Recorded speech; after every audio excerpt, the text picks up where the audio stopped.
We're recording again. I'm back with the Game of Thrones. Actually, technically, it should be the Song of Ice and Fire book tag, since it is the name of the book series. Yes, but we are celebrating the series, the television series, which is called Game of Thrones. To you too. I created this tag. Whatever. I have a say. First book, House Lannister. Hear me roar. Roar. That's not a roar. I am tired. Just so you know. I work very early in the morning. I'm very tired doing this. So that's the most roar you're going to get.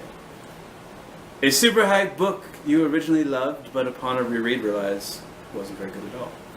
Unfortunately, some books have a great premise, and they have a really good idea. And if they stick to the plots, we'll just say a really good idea. And so sometimes we read a book and like, oh, I like this book because of the premise, and there's some actual awesome things in it. But then you reread it and you judge it based on a whole as opposed to the premise. And unfortunately, for that is Tea with Hezbollah, Sitting at the Enemy's Table, or Journey to the Middle East by Ted Dekker and Carl Medeiros. This is a book about the author Ted Dekker. He is a Christian psychological horror thriller writer, which some of his stuff is actually really creepy. If you actually can get through it, because some of it is also very dense, but it is very creepy. The problem we have with this is that he tried to create a story, a sensationalist story, instead of just going with his idea, which was to sit down and have interviews with these people that most people don't have an idea of what they are. They want to assume they're the way that everyone's portrayed in the media as opposed to what they actually are as people.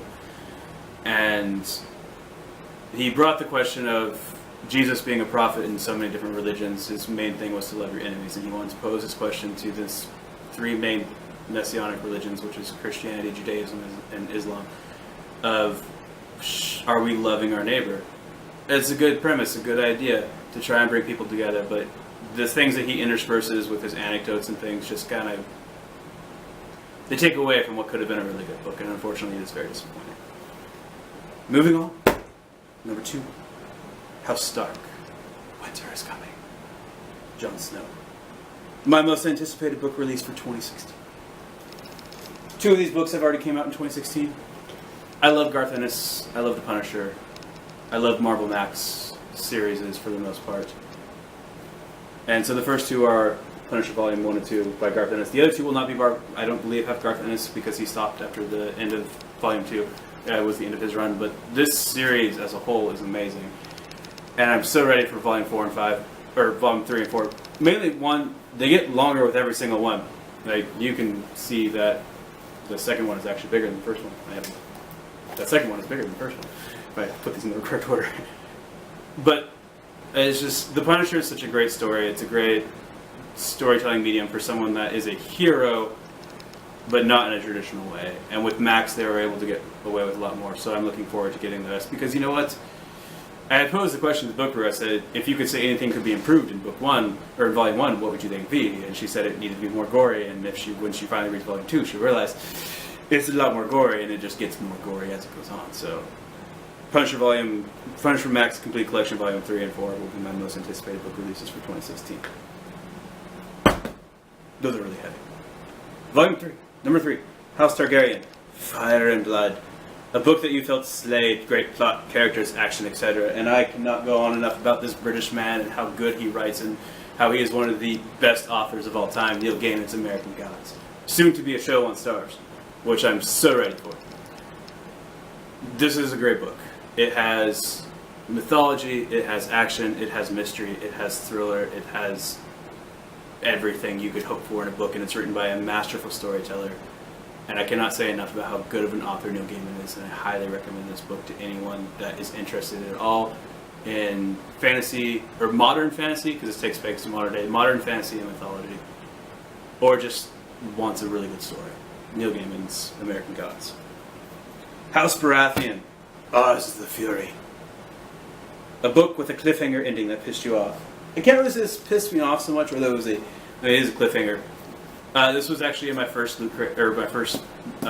bookcase, Red Moon by Benjamin Percy. This is not a bad book. It's definitely not a good book. It's a mediocre book with a terrible ending because it's like, really, this is how you're going to end this book without giving us anything more. It was really stupid and ruined what could have been a good story and made it very mediocre. Moving on as quickly as possible. House Martell, Unbowed. Unbent, Unbroken. A book or book series that has been on your TBR list for a very long time. I bought this book probably like 5 years ago, and I have not yet read it. It is called The Bookman Histories. And I got this book because A, I love steampunk, as we've already expressed in many of my videos. B, I mean, come on. This book is very good to have when you're bored and need something to read. I actually lost my list. But I just haven't had a chance to get into it. I'm terrible. I read like 5 books at a time, and then I'm like, oh, this is the next book I'm going to read. But then something else comes along, and I forget, oh, this was the next book I'm going to read. So I definitely need to get this done. I'm really looking forward to getting all this done. Because I have read bits and pieces, and it does look really good. I love steampunk, and this is not steampunk for the sake of steampunk, and it's an actual, very steampunk. It's not the art aesthetic, for clothes. It's very much a steampunk story, so I'm looking forward to actually getting it done eventually. Excuse me while I pick up my list. Book number 6, House Bolton, Our Blades Are Sharp. The most graphic and disgusting book you've ever read, good or bad. Now, I could have gone with Punisher because there's a scene in there. I'm going to tell you. I'm not going to tell you because, again, Book Brew is sitting right in front of me. No spoilers! And I don't want to spoil the scene because when she sees it, I know what she's going to do because she loves gore, but at the same time it makes her sick, and I'm going to laugh. Hey, that's supposed to be a secret. No secrets. Divine Comedy by Dante. Specifically the first one, Inferno. It's not gory. It is gory. It's gory as hell, literally. It's super gory in the fact that it's super realistic. You read Dante, and he's one of the few authors I've ever read that when you're reading it, you are sucked into what he's describing. You feel as if you're actually there, and some of the things he describes you can actually see as they're happening, as he's describing them, and it's real. And it's glorious. And if you love gore, Dante's Inferno very much is real. I mean, there's a reason why this is one of the most reprinted books of epic poetry. I mean, I will try and show you a picture that will... There's pictures in this one, so I picked it up. Book Brew found this for me, and I was like, I must buy this. I had 5 of the books I was going to get. I was like, no, I'm going to get this instead. I mean, this isn't traditional gore, but this is like a mild punishment. People are buried from their heads down to the legs, and that's a mild punishment. And there's so much more, and the graphic descriptions in this are they're spot on. And I read this the first time when I was 15 years old. I read it in one night. And it's very dense and very hard to get through for most people, so the fact that I was able to read it in one night surprised my sophomore English teacher because she told me it took her 3 weeks to read that in college. So, that's how good it is. It sucked me in to the point that I couldn't stop reading, and I highly recommend it to anyone that is a fan of epic poetry or gory things. Last but not least, House Tyrell, if I don't drop my list again. Growing Strong, a book series that just got better and better with each installment. I introduced this series to the Book Brew. This is one of the first graphic novels she ever read that wasn't manga. And I'm so glad I did because it's so good to share Brian K. Vaughan. Brian K. Vaughan is someone that every single series I've read, whether it's Why the Last Man, Ex Machina, Paper Girls, United We Stand, Saga, which is the one I'm going to talk about. He is someone that you can tell it's Brian K. Vaughan, but at the same time, it's completely different than anything else you've read by him. And I love that about Brian K. Vaughan. One thing I cannot say enough about, though, is Saga. Saga is a series that has just gotten stronger with each installment. Volume 6 is about to come out here in a couple months. Book Brew is very excited about that. Pre-ordered. I have it pre-ordered. It is pre-ordered. It will be in this house the day it comes out. And I'm excited to read it when she's done. It's the first one that I didn't buy for her. So she gets to read it first this time. But no, this is a series I can't say good enough. Brian K. Vaughan is to me the American equivalent of Neil Gaiman and Alan Moore. I wouldn't put him Alan Moore. Alan Moore is really good. Alan Moore's. We'll have that discussion for a different video.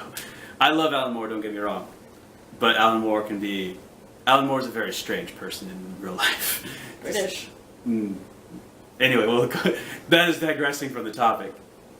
I recommend Saga to anyone that loves space opera, really weird, awesome stories. Brian K. Vaughan can tell a story that is at once completely random and out there, but so compelling that you just can't stop reading. I mean, there's freaking aliens that are TV heads in this series, and it's like, they're some of the most compelling people in the whole series, and it's like you would think it wouldn't be, but no, they're robots with TV heads, and they're so compelling because Brian K. Vaughan knows how to write compelling characters, and that's why I have a note.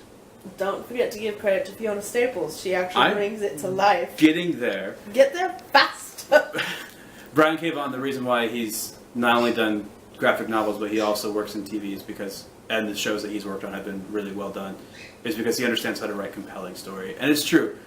You can't get anywhere without your artist if you're writing a graphic novel. It's half of the book is your art. And Fiona Staples was, I think, the perfect artist to compare with this story. And that's the other thing, Brian K. Vaughan, he's really good at picking the artist he's going to use. And Fiona Staples was perfect for this book. And I can't say enough again. Again, like I said, he's the American equivalent of Neil Gaiman or Garth Ennis, of people that I think everything I've read of theirs has been amazing. You know, Preacher has its mileage depending on what you actually like in a story, but I think Garth Ennis is a masterful storyteller. I think Neil Gaiman is probably the best writer of the past 30 years. 40? How long has it been since the 80s? 30 years. And I think that Brian K. Vaughan is very much this generation's coming up version of that. My generation has Neil Gaiman, this generation has Brian Vaughan. So anyway, I've waxed on poetically enough about people that I'll never meet or hear from, unlike the book brew, who got to have Lisa C. like a video. Anyway, which, by the way, you should watch the video because it's adorable how much she fangirls because Lisa C. liked the video. It's very cute. Anyway, you guys enjoy your evening, and I'll be back soon with something else.